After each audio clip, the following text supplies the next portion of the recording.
everyone. It's time for another maintenance phase podcast reaction. Um, I am not continuing the unsolicited fatties right now, that podcast, simply because I was given, much like with this, I'm giving you guys an option to tell me whether or not you want me to continue this episode or just move on to the next one. No one had made a comment or request one way or the other for unsolicited, so I'm just kind of taking a break and figuring that we will loop back around at some point, and if no one wants to see the next part, then we'll just move on to the next episode, and the same thing will happen with this. So this episode of Maintenance Phase is called Moon Juice. We're going to listen to the first half. It's a 58-minute episode, so we'll listen to the first half. And if you guys want the second half, comment down below. If you don't want the second half, comment down below just so I know someone heard this. Anyway, let's go ahead and start listening. Hey, maintenance phase buds. Today's episode is a real treat. It's one that we're really excited to bring to you. And also, it is important that you know that I fully fucked up the sound. Mike is like an audio MacGyver and did a bunch of neat tricks to save it. But just know that the audio quality for this one is a little downgraded from our usual. We'll be back up and running next time, but this one's on me. That is not how I would frame it. I was not going to blame you for this. This is a very strange and technical process. We had to use Aubrey's Skype recording rather than her microphone recording because there are knobs and dials on the microphone that were in the wrong place, I guess. And I'm just a very loud person, so the place they all need to be is at like the lowest setting. We're both bellowers. I think we both have a bellowing issue, and so sometimes that fries our microphones. And it was Aubrey's turn to fry hers last week. So we are sorry. There's a couple places where the audio cuts out. It sounds a little tinny. We're working on it. We think we fixed it. So please bear with us and enjoy.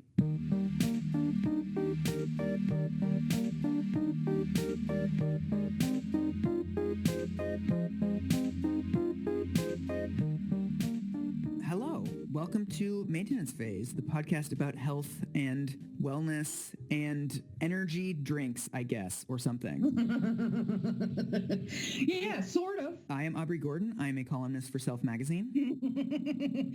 I'm Michael Hobbs. I work for Huffington Post. Awesome. Yeah, look at that. We did it. And today we're talking about moon juice, which I literally have no clue what this is. So, like, no, this has not crossed your path at all. Literally, these are just like random syllables to me.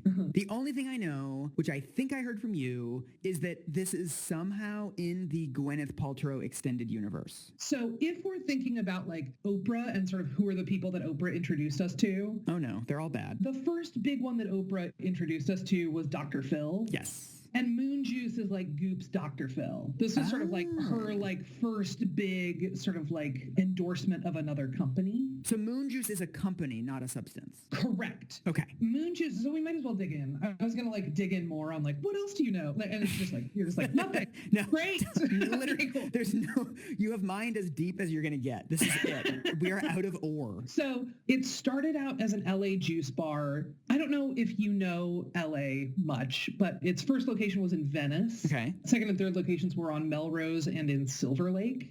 So it's really and truly just like where are the crunchiest hipsters? Ooh. Give it to me in retail brands. Are these neighborhoods like Prada? Are they Banana Republic? Are they All Saints? Hot Topic? They're like Seven for All Mankind. Ooh, okay, I know exactly what you mean now. Do you Yes. see what I'm saying? Boom. Yes. It's like the wine moms who do yoga and they're like just on the border with anti-vaxxers. They haven't quite crossed over. Yes, there is a lot of skepticism about Western medicine built to this. Yes. So they started as like one of many cold pressed juiceries in LA. There are a lot of those, right? That sell green juice and wheatgrass and the whole bit. Can I ask a really dumb question? Yes. What does cold pressed mean? Like, what is the cold adding to this? So there are different kinds of juicers. I learned this. I read the entire Moon Juice cookbook. So ask me anything about juicers. There are several different kinds of juicers. The idea behind cold pressed juicers is that you are not oxidizing the juice. Okay. Normally, if you bought a juicer, like a Juice Man juicer or, whatever, it would look kind of like a food processor, right? And you would use this kind of plunger thing to push in fruits and vegetables that go down into this basket that's spinning really fast and then shoots juice out of a little spout, and there's your juice, right? Right. It's the wood chipper from Fargo. Yes. Yes, correct. So the challenge is that juice then oxidizes more easily, right? Which means that it turns brown within 15 or 20 or 30 minutes, right? So it doesn't look great in a bottle on a shelf. Yeah. So cold pressed juice does two things. One, it keeps the juice from heating up so it doesn't oxidize, but it also keeps the juice from heating up so that for people who are committed raw foodists. Right. Raw food is a big part of the Moon Juice aesthetic. So the cold press just basically means you just like squeeze a carrot at high pressure. Like you run over it with your car and then a bunch of juice comes out. Yeah, you scrape up the juice from the pavement. Yes. So they started out as a juice bar. They have since expanded quite a bit. Their whole thing is like food is the best medicine, right? Ooh, okay. So they now sell snacks, which they call cosmic provisions. Nice. They sell capsule.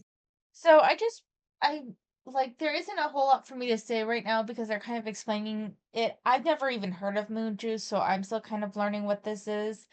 And to me, what it seems like is less of a like diet culture thing and more of like a pseudo spirituality mixed with like raw veganism sort of thing. Which is different from like traditional what they call diet culture, general diets and stuff. The average person isn't even the way they're describing this. It's in affluent areas that's meant to be trendy as like a lifestyle signal, like a luxury signal, symbol, whatever. Um, and less so about the nutrition or the claims of health. Like there's almost this sort of again, I have to call it pseudo spirituality because it seems like it's one of those things that's done as for people that aren't very religious, but gives them this sort of it's of the earth. It's this it calls back to certain subsections of the new age shops that I used to visit as a kid. Like there was the stone section, there was the like kids coloring book section, there was the section with statues of Hindu gods or a Buddha. You have tarot decks, and then you have like the summoning section and stuff, and it feels like this would go with like lifestyle food little nook that's in the corner and has these really overpriced snacks that were blessed with well water that was harvested in the moonlight so it's never seen the sun. Like it seems like that sort of like new agey, but it's heavily marketed sort of product to me. I could be off, but that's the vibe that I'm getting, especially since Gwyneth Paltrow has apparently endorsed this. Supplements, and they've actually gotten into beauty supplements that are now in like Sephora and Urban Outfitters, and so they're like, they're getting out there. This is the life cycle of the American lifestyle brand. You start with one thing, and then once people are sort of bought into the brand, then you extend the brand to all this other random stuff. Yes, absolutely.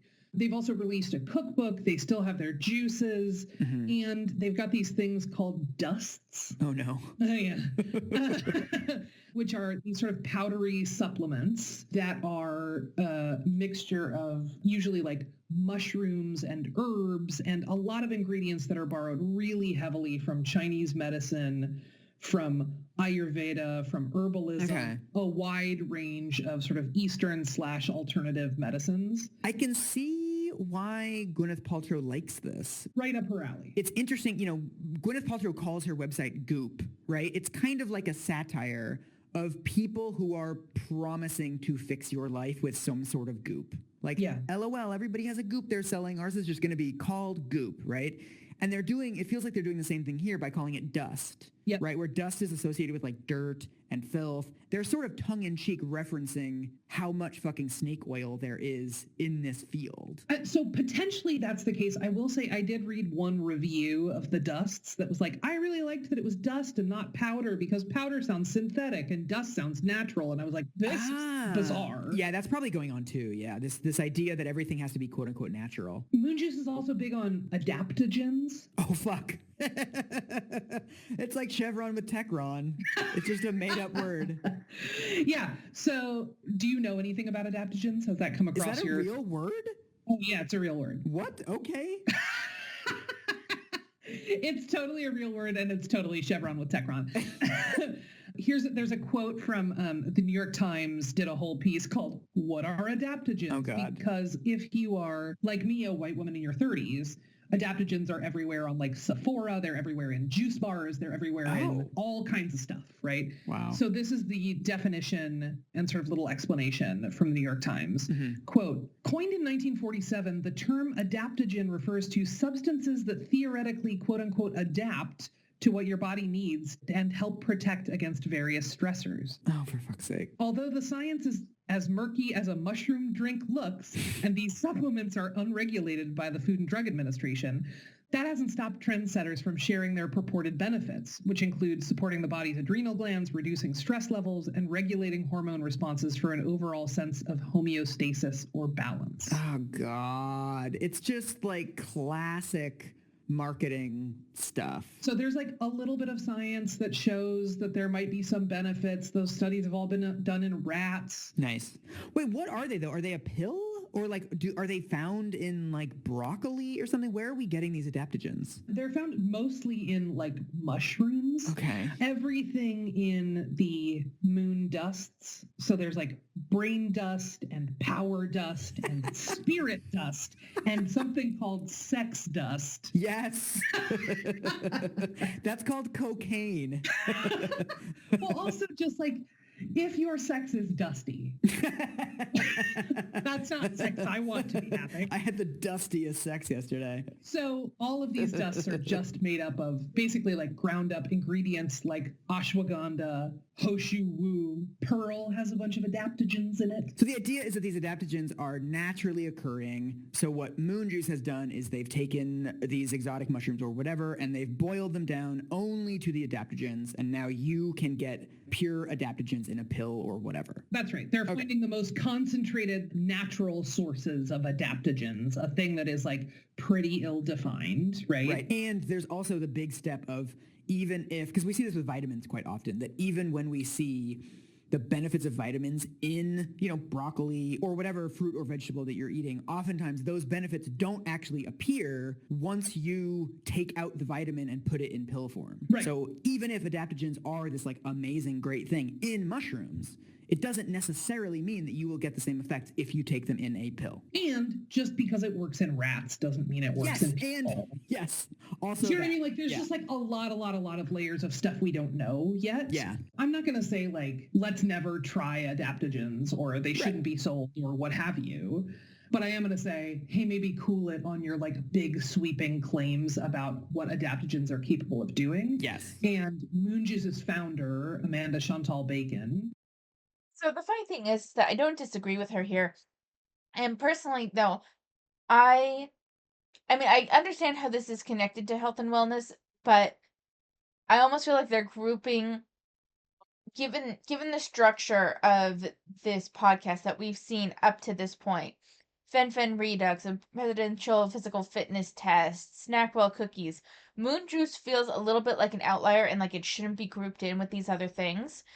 Because there's a difference between like mainstream diet fads, although the presidential physical fitness test was not that, but regardless, there's a difference between, diet fads, food fads, health fads in the general mainstream media and culture And then something like Moon Juice with Gwyneth Paltrow, and that kind of fits the more celebrity food trend aesthetic sort of thing. Does this sound like a lot of dumb shit? Kind of, yes. And it seems like, again, even though it doesn't explicitly say so, the use of these different herbs that are like Chinese herbs, and the talk of adaptogens and this, big marketing of it's all very natural and stuff, again reminds me of some of those new age shops, and it feels like it is grouped in not only with like celebrity trends but also with new agey pseudo spiritual trends, and feels less like it fits with the general diet culture talk that they usually have. Right now, honestly, like I don't really have a whole lot to say because, to be honest, I agree with them. This sounds like a bunch of bullshit. It sounds like a big marketing ploy. It doesn't sound like it sounds like pseudoscience. It sounds like, XYZ pretty much. It just sounds dumb, and I don't disagree with them. I actually agree with them quite a bit that, this is ridiculous. I don't know. We're a little less than halfway through what we were going to cover, so like we're about a quarter of the way through this episode. Right now I see no reason to continue it after we get through the halfway point, because there isn't, it's interesting, but there's not a whole lot to comment on, Her name has very big, very sweeping claims about what adaptogens can do. Nice. But basically, like, because this science is both really underdeveloped and also really highly contested, if you, like me, are not a medical researcher or a healthcare provider, adaptogens and sort of the whole moon juice thing becomes kind of a screen that we can project our own worldviews onto, right? So if you don't tend to buy into alternative medicine treatments, you are probably going to dislike moon juice, and you're probably going to relish disliking moon juice. Right? This is me right now. Yes, I am raising my hand. It is me often. If you are down to try a lot of things, if you have tried colonics and enemas and acupuncture and acupressure and cupping and Reiki and all of that kind of stuff, then you're probably down for moon juice, right? Sure. The other thing that's important to know about moon juice before we get into Amanda Chantal Bacon is that it has an incredibly high price point. So one of their cosmic provisions, quote unquote, from their snack line is a bag of activated cashews. In the Moon Juice cookbook, she tells you how to activate cashews. And here's how you activate cashews. You take raw cashews and you soak them in salt and water. Tired of these dead, unactivated cashews. Tired of these inert cashews, man. Bullshit ass. So basically, like, they're sprouted cashews, but she explains in the cookbook we don't call them sprouted because you don't see a sprout coming out of them. And I was just like, whatever. Yeah. So you can get a bag of activated cashews. It's like a normal size. They don't list the number of ounces on the website, but, it looks like, I don't know, 8 or 12 ounces of cashews. That bag of activated cashews will set you back $30. You can get a 30-day supply of their Super Beauty supplement where you take 2 capsules a day. That is $60. Oh, fuck. And a year's supply of sex dust, which, by the way, their owner, Amanda Chantal Bacon, strongly suggests taking sex dust before work. What? Because she says that creative energy is linked to libidinal energy. If you're R. Kelly, I feel like we're normal fucking people. It's not. So a year's supply of sex dust would cost over $1,500. That's a used car. Yeah, that's right. So most folks will know Moon Juice not because of the brand itself or because of the products, but because of its owner, Amanda Chantal Bacon. She is a young white woman. She's in her mid-30s. She's regularly photographed in sort of gauzy white clothing and big floppy hats and turquoise like statement necklaces, right? Should I Google image search her right now? Oh my God, you totally should. Amanda, you said Chantal Bacon? Yeah. Ooh, wow. Okay, wow. She's extremely pretty. Like, she's very conventionally pretty. Yeah, she's beautiful. In a lot of the photos that are coming up, she's wearing sort of these like Daenerys Targaryen white linen kind of flowing dresses. It's just like yard after yard of fabric. Yeah. Yeah, she's a conventionally attractive white woman. I can see why people find her messages appealing. Totally. She also gets asked a lot about her beauty regimen, and every time her response is like, I don't really wear makeup. And like real beauty comes when your body is in its right state, right? God. And when you're in tune with your body. So she's really able to sort of like bring that back to Moon Juice foods and supplements and the whole thing, right? Which always bothers me because it's like someone who won the lottery giving you money advice. The key is just to not care and don't wear makeup and eat lots of fruits and vegetables. It's like, or the key is to be born with genetics that make you not store body fat, that make you not have acne, that make you have nice hair and nice skin. I mean, so much of this is totally out of her control. Totally. It's both like genetic. All right, and there's the issue with what they are saying. Not like, yes, genetics play a role in acne and skin and that sort of thing, but there's also things that you can do to help that. Not 100%, but like, again, all of this kind of painting it as completely outside of this person's control. And don't get me wrong, this magic whatever thing that they're shilling isn't going to help you either, but that's not what I'm referring to. I just find it interesting that they're kind of shoehorning that in, you know? But like, again, there's not a whole lot for me to comment on here. We have about 10 minutes left for the first half of this podcast, and I don't even know if we're gonna make it that far, in all honesty. Just because like there isn't much for me to comment on. Like, yes, they threw in their fat acceptance rhetoric a bit in there, but overall what they've said so far isn't wrong. It isn't something that I have any particular issue with. It's not like this sounds ridiculous to me as well. Advantage, right?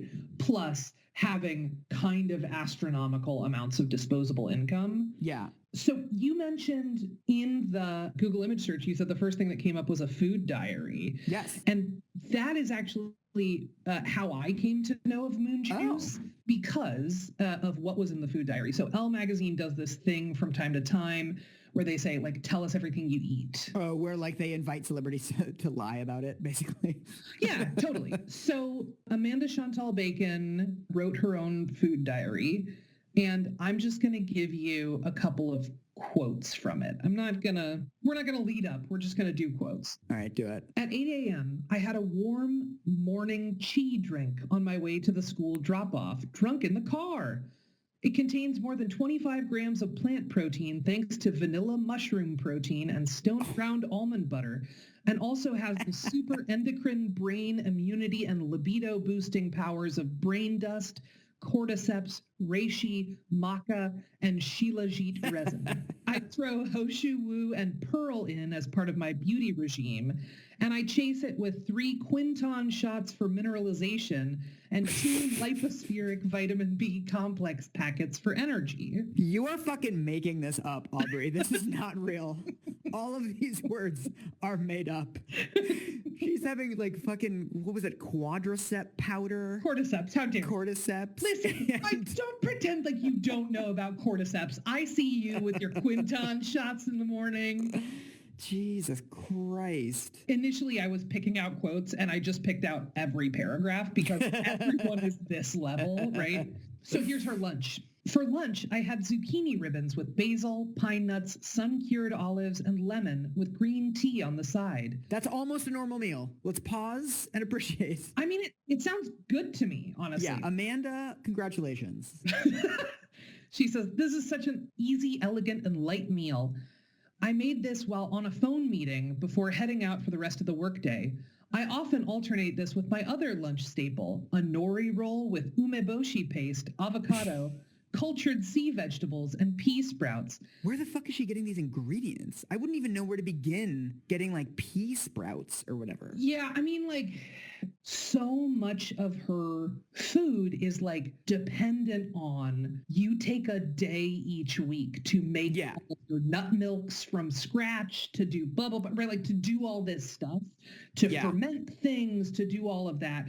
And I would say all of this does sound like tasty. It sounds tasty to me as a snack. And it's really hard to me to imagine being like, my whole lunch was roasted seaweed, fermented plum paste, avocado, fresh seaweed, and pea sprouts. I'm just like, that sounds great. What is lunch? Yeah. Do you know what I mean? Like, when does the real lunch get here? Yeah. I'm totally down to eat these foods. And come on, lady. It's also interesting how this is wrapped up with sort of her work schedule. That she's mentioning with the breakfast that she's dropping off her kids, and she's mentioning with the lunch that, oh, I'm doing this on a meeting, and then I rush off to work. The fantasy is that we can all eat like this and deal with all of our other obligations. Like, oh, I just like whipped together a bunch of zucchini ribbons and a couple sprigs of basil. I tore them up, and it's like, again, I kind of agree with them. Like, people can't have light lunches. That's not an issue. Like, sometimes you just don't want much for lunch. But then I don't know. Given that I'm kind of hung up on the fact that it is endorsed by Gwyneth Paltrow, who has some issues, especially around food. Hearing her, like what she eats in a day sort of thing, just sounds very not healthy. So I kind of get caught up in it in that aspect. But again, like, there's not a whole lot here that I disagree with. We only have a few minutes left. We're gonna do this for like 5 more minutes, and then I'm calling it.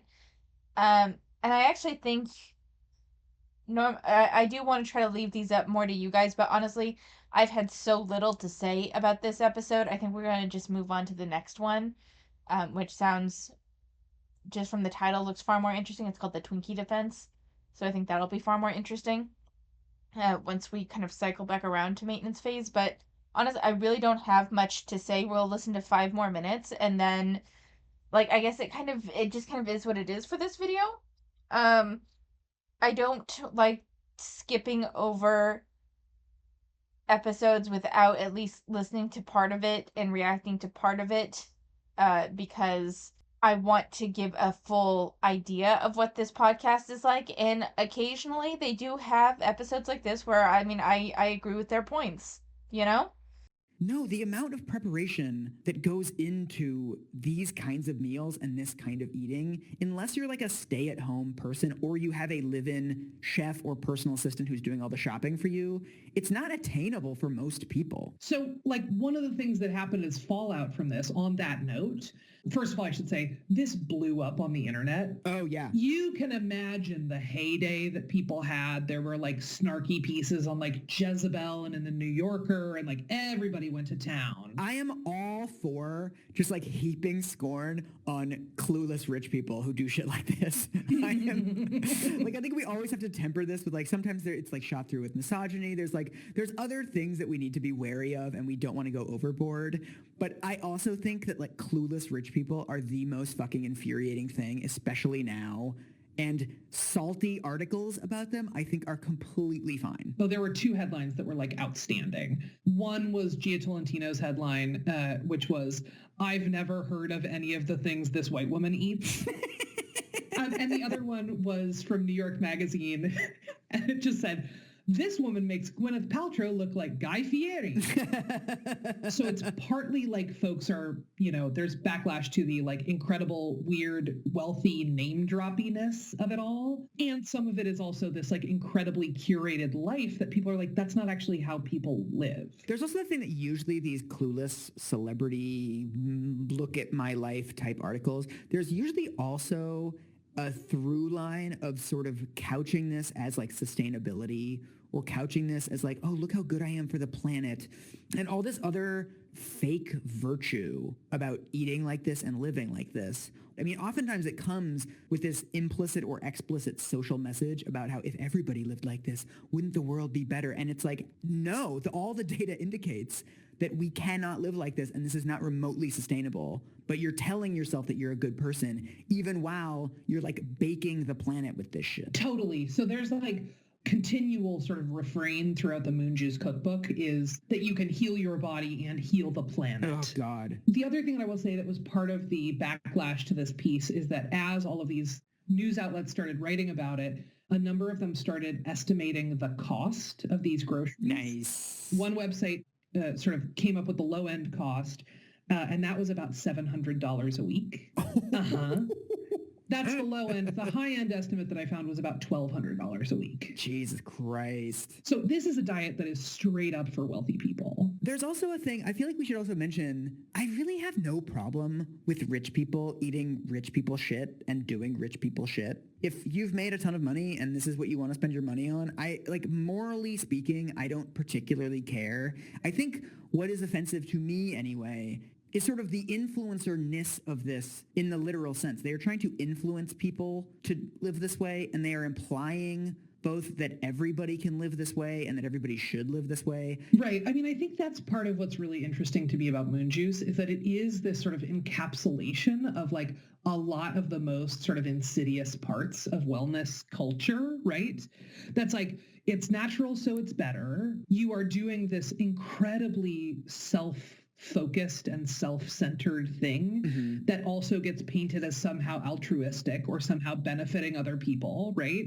Yeah. It lets you be a consumer, right? You're buying things, which is like fun and feels good. Like I like to buy things and makes you feel like that is somehow for your health and for the benefit of others, right? Like it's just sort of collapsing all of these opposing concepts, or at least concepts where there are tension between the two. It's collapsing them all into the same bucket. And that bucket is full of brain dust. A lot of this is self-improvement, but it's couching the self-improvement as, no, I'm doing what everybody should be doing. So Amanda Chantal Bacon becomes sort of this lightning rod, right? Some through her own doing and some through just being at the right place at the right time to sort of capture a bunch of backlash to this sort of like wealthy wellness stuff that's been on the rise for a while, to the influencer stuff that's been on the rise for a while. And she's particularly invested in, and Moon Juice is particularly invested in this clientele of predominantly wealthy and predominantly white women who become fixated on their own sort of wellness, right? And they're all sort of united by like, they've got the space to wonder what's wrong with them. Yeah. And because they have the resources to try a bunch of stuff to fix these sort of ill-defined kind of mystery problems. All right. So far, honestly, they haven't said anything that I disagree with since I last commented. So I think for this one, I'm just gonna say like, there's nothing much more for me to say.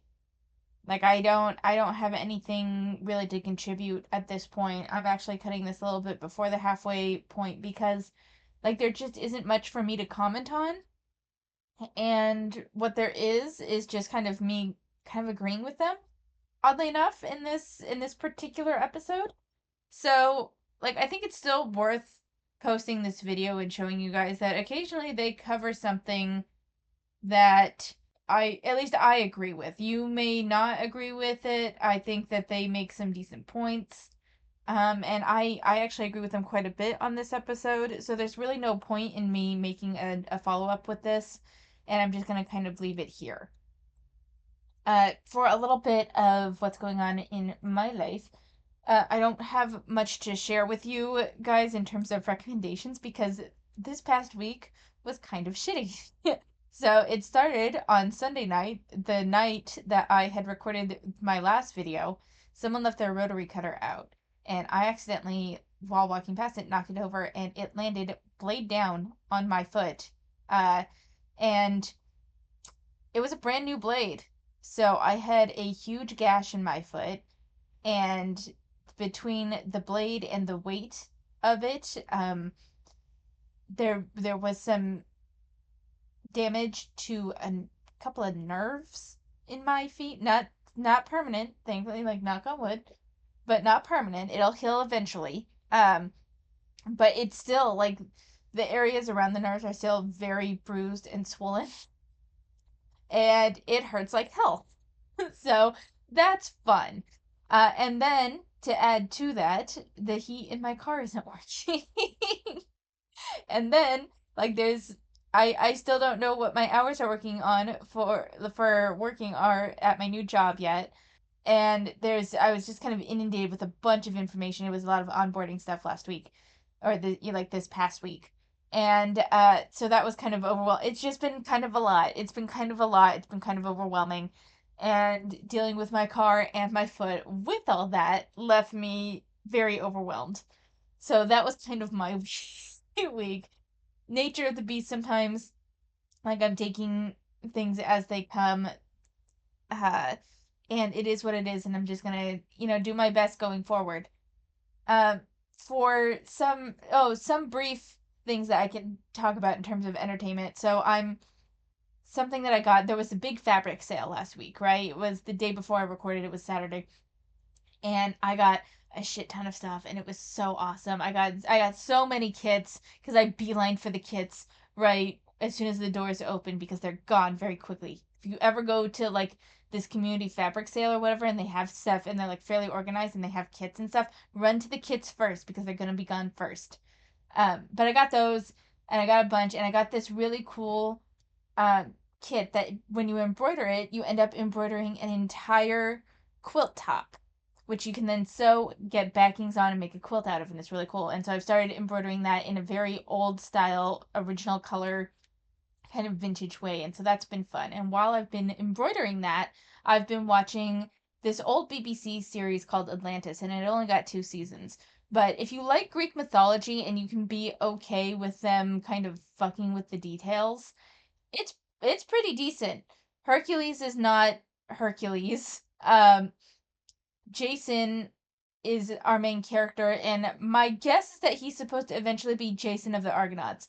But I don't know if it ever got to that point. I'm still in the first season. Pythagoras is there, so that's something. They actually reference Maenads, but they don't go into the flesh-eating qualities of Maenads, and instead give that to the satyrs, which don't look like satyrs. They're like this weird, ape monkey sort of creature instead of a half human, half goat creature, which was odd. So like there's a lot of fucking with the way things are set up.